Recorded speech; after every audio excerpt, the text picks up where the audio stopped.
I'm Dr. Pete Economo, the East Coast psychologist. And I'm Dr. Nikki Rubin, the West Coast psychologist.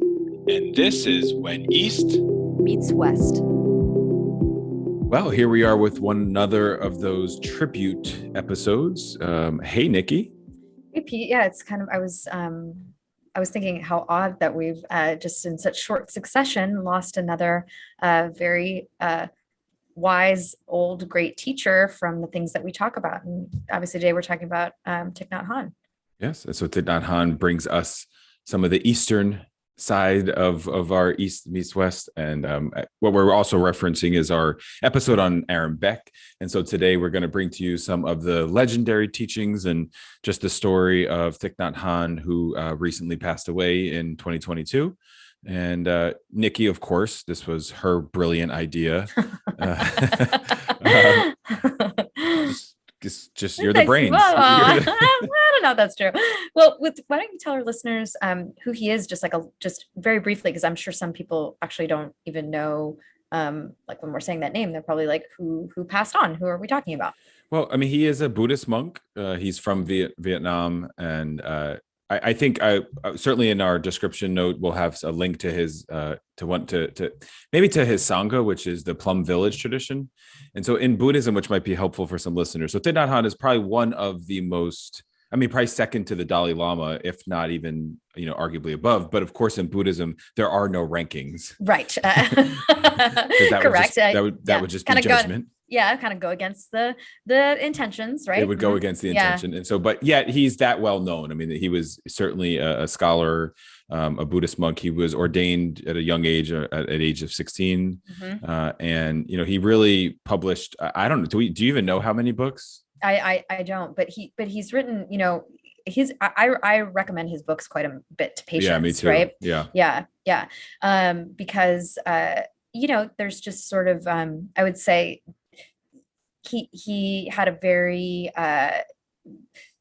eloquent yet simple way of speaking, right? Yes. So like these concepts are, of course, we talk about this a lot on the podcast. Like these concepts are, brain herders. Is like not an eloquent saying that Pete and I use quite a bit, but the things that Buddhism is addressing can often it's very hard for our minds to understand or integrate. And I think that he had just such a gift for communicating those concepts, like I said, with eloquence and simplicity for anyone to access, myself included, Very accessible. I like that you use that word. Anything he wrote was very accessible. So I didn't find a number of books, but I'm sure we'll there's many of them and all of them are good, but also other teachings. And so over this past week, I found they were streaming a lot of the services. We'll remind our audience that you're not big into social media. And so maybe you didn't get to see that. I did not know. There's a fault. There's a potential negative of, so with pros and cons to everything, right? Pros and cons to everything. Right. Yeah. But they were streaming the services, which was really beautiful to be able to watch it. Cause Buddhists look at death much differently than than we do here in the West. And we'll talk a little bit about that today. But this linking of these two episodes. So, we had this episode honoring Aaron Beck, who really was the founder of our cognitive world here in the West. And then now Thich Nhat Hanh, we can really think of him as a founder of the Eastern world that was really landed well in the West. A lot of what's important for listeners to understand is that while Eastern traditions have been around forever, I mean, since the beginning of time, right? I'm not a historian. Well, I think we can say, we can probably make that educated guess because, it's like, we could say like Buddhism, right. That's been written down or whatever, passed orally down has been like about 2,500 years, but the stuff extends beyond that, right? There's way things beyond. in, like in yoga, for example, I think some of the teachers are like 5,000 years old. It's like, and then where did that come from? Like this stuff is old, guys. This stuff is very old. Stuff is very old, yeah. And hasn't always landed well in the West. I think there's been lots of scrutiny around it, and certainly like religious warfares. I know that I read this, but what's the yogi, the first kind of yoga gentleman that brought yoga to the West? I'm picturing the book. I know who you're talking. I'm also having a blank. Yeah. He actually came to Los Angeles. He did. That's exactly where he yes. landed. Yogi. Yeah, there was a great article about him in the Los Angeles Times. It was a few months ago. I'm forgetting that name. Yeah, but that was it was about 100 years ago, actually. Yeah. So I'll have that by the end of today. But in any the autobiography of a yogi, is it that one? The Pete's working in real time here. I am. Hey. He's working in real time. Yes, but I think the point that you're trying to make is that these concepts haven't always been well understood or well received in Western culture. Right. Obviously, we're in the United States, so we're specifically, speaking to American culture. Yes. And I think part of that, again, has to do with, not in a right or wrong way, just in terms of the way, Western approaches to thinking have historically been very linear, right? Yes. They're very oftentimes rigid, right? Yes, oftentimes rigid. And so, and again, we all have linearness in us, right? Mm-hmm. It's just that Eastern approaches are actively addressing this and instead of sort of viewing it as the right way to do things, more sort of approach it with sometimes skepticism, right? It's saying, maybe this doesn't work so well, and so Thich Nhat Hanh coming, I think when one of the first, and I didn't, by the way, know this until I was reading, surprised I didn't know this, I was reading some of the obituaries about him. When he came to the United States and did a lot of work with Martin Luther King. Yes. Yeah, there is a link between because a lot of that was around peace. Yes. And so some of the first kind of Buddhist teachings were really around just peace, which is why in today's world I get a little stuck where in Sri Lanka there are some Buddhists that are really forging war upon Muslim or Islam practitioners, and so that goes against the teachings. And so certainly that's why Thich Nhat Hanh worked closely with Martin Luther King. So really a lot of his commitment has been around peace, compassion, trying to help people also just learn about meditation, in a very basic way. Also like ecology type stuff, learning about, there's a lot of stuff around your environment, kind of keeping peace within the environment, but also just sustainability of the environment. Yeah, no, I mean, he spoke to, I think in those examples you're giving, sort of encouraging curiosity about our experiences in the world, right? Yes. So both in relationship to other people, but also to nature and the planet that we inhabit. Yeah. I think just going back to what you said a moment ago about, sort of, where there are some, I don't know, maybe we'd call them fundamentalist Buddhists potentially. Yeah. I think that's actually important that you're sharing that with listeners, because it's another example of, humans can become dogmatic about literally anything, right? So you're saying it goes against the teachings. That's right. Like, we could say that about any well-intentioned set of practices or rules or guidelines, right? That, we'd say this about any of the world's major religions, right? Like I would say, preach compassion and connectedness, and yet every major religion in the world, I think, has also engaged in discrimination at minimum, and war or harming other people at maximum, at worst. So it's just I say that only to bring in, like, I think sometimes it's funny, on the flip side, I think in the West we can also sometimes sort of also like put Buddhism on a pedestal, right? Like this is the best way to be. It's like the teachings are just saying, like, let's just get curious. Let's just understand how we work. It's just a way to access and understand our brains. But the humans doing the interpreting and the practicing are messy, you know? Well, I love that you bring it into the West. I mean, that was really helpful to, because that's what we're all, that's the struggle that people have and they're able to do. So I'm going to read this quote that and how Thich Nhat Hanh defined Buddhism, because I think that would also be helpful for listeners. Yeah, please. Yeah. So Buddhism means to be awake, mindful of what is happening in one's body, feelings, mind, and in the world. If you are awake, you cannot do otherwise than act compassionately to help relieve suffering you see around you. So Buddhism must be engaged in the world. If it is not engaged, it is not Buddhism. And so that's really beautiful, because I mean, I think that probably sums up when East meets West most succinctly. Or what we're trying to share. Because it's really, it's about coming into contact with what is. Yes. Well, our little tagline, be present, be brave, right, is actually that, like coming into what is and then engaging. Engaging right. with And then what is. right, engaging with what is. And that's what we, again, it's the Western interpretation or practice of a lot of what Buddhism teaches us is, in acceptance and commitment therapy and ACT. And what is that about? Engaging in the world, engaging in a world, connecting with the world while simultaneously accepting that there is pain and discomfort in this world and in this life. And believe it or not, Nikki, those teachings barred him from Vietnam in the 60s. So say more about that. I mean, it's. I mean, I don't know if I could say more other than what's the word, expelled, or what's the word when you're like, Oh, sure. Now I'm in the middle of my workday. I'm a little tired. I forget. Yeah, that's why I said he was barred. He was barred. But it's anyway. He was, because of the teachings that he was doing during the Vietnam War. During the Vietnam War, he was not allowed to come back into the country. So this was eventually lifted, but that's because what he was doing was trying to be anti-war and trying to bring peace and just connection into the environment. And I mean, the gifts that he gave us again will be around forever, which is really quite beautiful that we'll have that.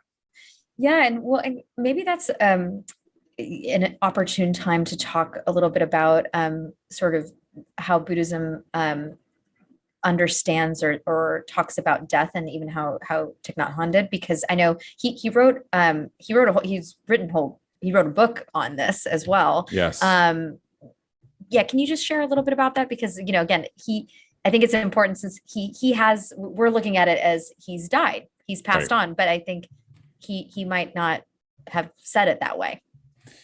Yeah, I mean, it's not okay. So teachings within Buddhism, and I'm trying to think about. I was trying to find the book that he wrote. I think it was No Death, No Fear. I don't know. Yeah, I'll find it. Yeah. So I mean, it's not sad. It's a transition into your next life, and so really, Buddhism has the belief that energy doesn't die, and that our body is just a vehicle to bring us between life and death on this life, but that we transition that into another life, into another being, once we are no longer alive in this life. And so, so the reincarnate, I don't actually know the story. So he was ordained as a monk at 16. I don't think he was seen as a reincarnate. I'm not 100% sure of that. So reincarnation, so like the Dalai Lama is identified as somebody who was reborn as a previous Dalai Lama or as a previous noble, holy person. Now, I can't totally get there. Like my brain still tries to understand that, because then there's other human beings who are meditating and practicing, identify who the person is that was reborn from a previous life. Right. So there's the idea that they can connect with that. That's amazing. I guess I need to meditate a lot more to get to that. Ample opportunity. You got plenty of time here. Yeah. Well, actually, we don't know, but maybe TBD. But TBD. We're assuming so. Okay. And so, I recently gave a talk because Thich Nhat Hanh again has had a tremendous impact on the world, and anyone listening who's lost somebody knows that anyone that they've lost has had a tremendous impact on their world. Yes. And that's important for listeners to connect with. And for me, that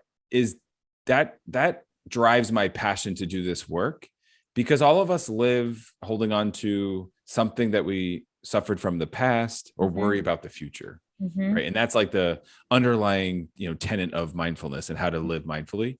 And so and then we're afraid of death.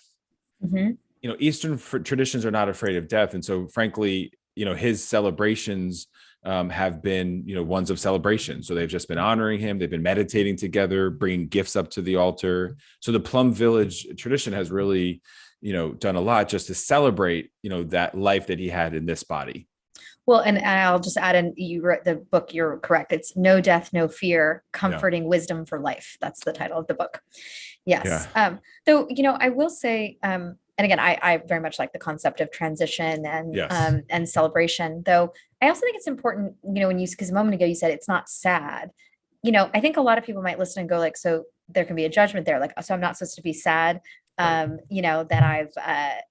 I've lost somebody. And, this shows up in other other religious contexts, right? Like I think in a lot of Christian traditions, there can be a saying of like, the person went to heaven, we should be happy that they're there, right? And so, you know, when you've lost somebody on earth and you're suffering and you're in the midst of grief, that I think sometimes saying it's not sad can be, you know, quite invalidating. And so what I would wonder is if maybe, tell me if I'm incorrect here, but if that concept of not being sad, is it maybe more around like allowing the sadness while dialectically recognizing that you never lose the connection, like that doesn't go away, that even though the physical body is no longer here, that again, whatever one believes, the spirit or soul or whatever is still present in a literal way. The energy doesn't go anywhere, it just transitions, or am I wrong to understand it that way? I mean, it's a dialectic. You're not right or wrong. Okay, yeah. Fair enough. I'm going to be running for office soon. I'll never answer a question. No, I mean, honestly, I think that's your gorgeous Western brain interpreting. So I think it's right. I think it's accurate. I think that a real, like these monk practitioners don't feel sadness about it. Well, see, that's what I'm saying is like, because they're humans. They're humans still. And through all the sitting they do, because, you know, mind you, it's important for listeners to know, it's not like, you know, you and I might do a yoga class every day, or we might do 30 to 60 minutes in a good day. Right. These are like people thousands of hours. These are people that are doing like 8 to 15 hours a day of meditation, right? Deep of contemplative practice. Sitting, silence. So I just want to highlight that, because these are people that, you know, none of us are aspiring to be, because we don't have envy, right? Because we have non-attachment. Well, but I think that, remember, non-attachment is to outcomes, right? So it's like we can still have envy, right? Because we're humans, and we're going to work with that, right? Wouldn't we say it? We would say that, but within the Four Noble Truths, the practice is about letting go of anything. And so so frankly, when my mom or dad dies, I will be sad because they will die, and I have attachment. If I sat and if I was a monk and I shaved my head and I was like just living this world, they've gotten to a piece of understanding life in a way that means that they truly are unattached to anything. They you know, they don't take you know, vows of like poverty or anything like that, but it's really just simple living. And so there's no materials. I mean, that's where I'm really flawed in a way, right? Because I love Lululemon, you know. I guess what I would say is, I wouldn't say, but that's not flaw. You know, it's like one of my favorite sayings is like, they're not flaws, they're features, like imperfections, right? And so I think like, even so, what we're talking about is like, I think it's important, like these are very unique, and I'm gonna say unusual. I don't mean that as a judgment. I mean, like in the span of like 7 billion people, it's very unusual to have the capacity to devote that level of training to I guess I'll say this way, to connecting with reality as it is, which I know we're always like edging up on this consciousness. Wait, you're not there yet? Yeah.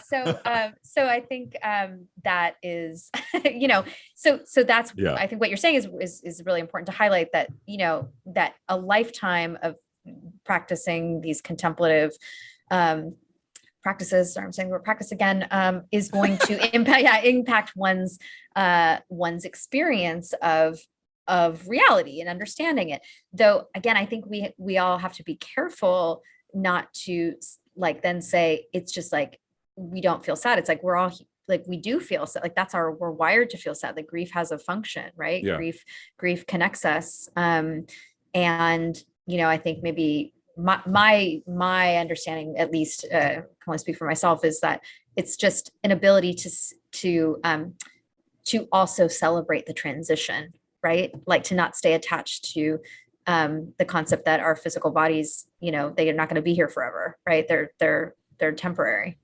Yeah. And again, I just want you to gently notice that your Western brain is trying to like protect feelings or emotions. Oh yeah. No, 100%. And but I think I'm more saying it as, I actually don't mean it so Western. I'm actually just more meaning it as like, I guess I'm thinking of it actually in my mindfulness practice of like, this is just what comes up. Yeah. Right? And so this is where I always struggle, because we're really intellectual. I mean, you're way more intellectual than I'll ever be. But like when I humans are, we're very cognitive. We are very cognitive. And so that's where I struggle, because I feel like we try, and my teacher is the biggest victim of that. That's not the word. We're really doing good for word finding, but this is all he does is like, so every time he's teaching, it's like always linking to like 4 or 5 different books. Like in one talk, he'll link to 4 or 5 books. Right. And so I feel like what I'm encouraging listeners to do, what I do in my Dharma, is really encouraging to just like let go of learning. Yeah. And to let go of trying to understand. Because actually, so here's a quote on death from Thich Nhat Hanh, which would be helpful. Yeah. Our greatest fear is that when we die, we'll become nothing. Many of us believe that our entire existence is only a lifespan beginning the moment we are born or conceived and ending the moment we die. We believe that we are born from nothing and then we die, become nothing. And so we're filled with fear. So the Buddha he says the Buddha has a very different understanding of our existence. It is the understanding that birth and death are notions. They're not real. Mm-hmm. The fact that we think they are true makes a powerful illusion that causes our suffering. The Buddha taught that there is no birth, there is no death, there is no coming, there is no going, there is no same, there is no different, there is no permanent self. Right. And so that's where I want us to get to it. And I think that'll be like a future episode, because obviously you and I can talk about this a lot more, can't we? Oh, 100%. And I definitely think we should continue the conversation. And I love that quote, because I think it's interesting. It's like I connect with what he's sharing there, because it's actually saying, like, especially if there's no coming, there's no going. It's like, yes, it's just this moment. And so I think, maybe I'm not being very skilled at communicating it. So what I mean is like, well, speaking of the limitations of language here, right? That it's like in this moment, whatever that moment is, maybe it's joyful, maybe it's sad, maybe it's neutral. It's like, it's just this, it's just like this. It's just this, that's beautiful. And that's where there's freedom. And there don't have to be words, Nikki. And I think that's what's beautiful too. And I think that's, so you did just say exactly what I want listeners to think about. It's just the sitting, it's just the being, it's just the doing. And, I gave a talk on this last week about death, and we don't have any time for that today. But when one of the other teachers referenced it and basically was saying how she had no words other than the fact that after this talk that I gave on death, realized just to sit a little deeper. And so thank you, Nikki, for this. I think clearly we'll have to have another episode that we'll do on death at a certain point. But thank you, Thich Nhat Hanh, for anything. And I'll leave you with this last quote that Nikki brought to us before we started, that Thich Nhat Hanh brought to us. No mud, no lotus. This has been When East Meets West. I'm Dr. Pete Economo. And I'm Dr. Nikki Rubin. Be present, be brave. This has been When East Meets West. All material is based on opinion and educational training of Drs. Pete Economo and Nikki Rubin. Content is for informational and educational purposes only.